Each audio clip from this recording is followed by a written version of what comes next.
citizens, before anything else, I would like to ask you to join me in 1 minute of silence for those who were killed, for those whose names we know, and for those whose bodies have not been yet found, whose parents, families, and friends are still waiting. Please join me in 1 minute of silence.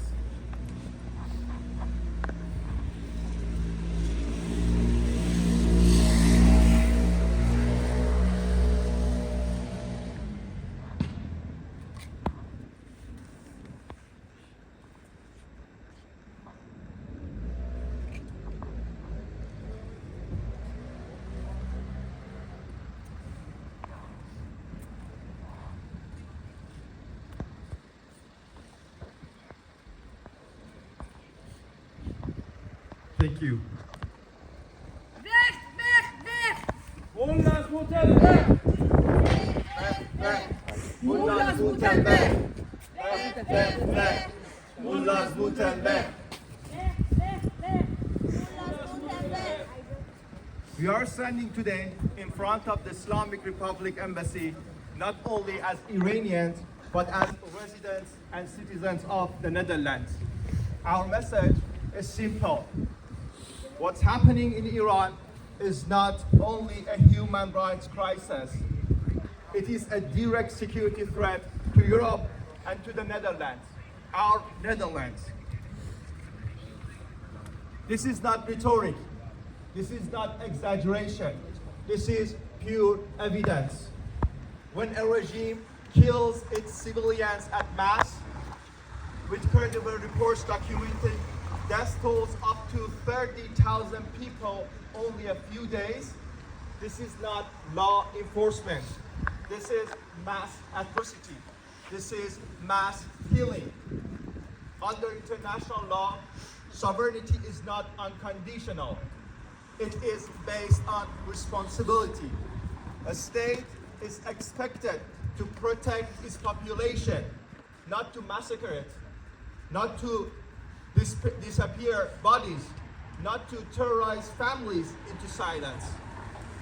A regime that systematically violates these core duties and that exports violence behind its borders cannot reasonably claim the protections of normal sovereign relations.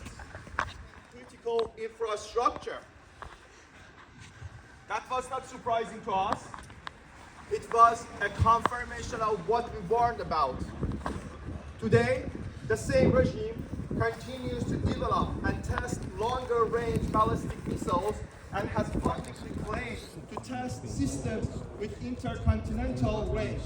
This regime's expanding missiles capabilities and ambitions raise legitimate concerns for European security. Also, it carries out transnational repression, intimidation, and surveillance of Iranian and non-Iranian citizens on European soil, including here in the Netherlands. So let us be clear. Designate the IRGC as a terrorist organization because they are the classic definition of terrorism. Expel the ambassador. Close this embassy. Remove IRGC cooperatives, associates, and supporters from Europe, from our Netherlands.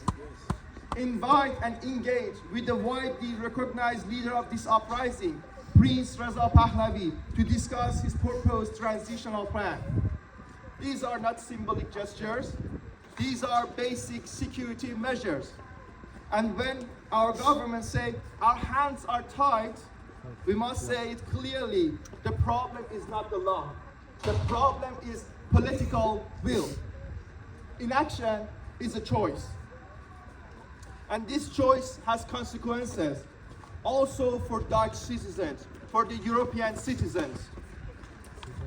Finally, I want to speak directly to those who cannot be here today, to those inside Iran, those who were killed, injured, tortured, or arrested, those whose bodies have not been yet found, to those sent us videos, photos, messages, after hours of waiting, trying, using VPNs and proxies to break through censorship, just so their voice could be heard. Censoring them again here in Europe is not neutrality. To those journalists who censor or misrepresent their voices, this is not fair journalism. It's an ethical failure. So today, in the name of people of Iran, the brave people of Iran, we repeat what they have been chanting in the streets under bullets, tear gas, and fear. Javid! Shah! Javid! Shah! Javid! Shah! Payande! Iran! Payande! Iran! Payande! Iran! Thank you. Regime change in Iran! Regime change in Iran. Regime change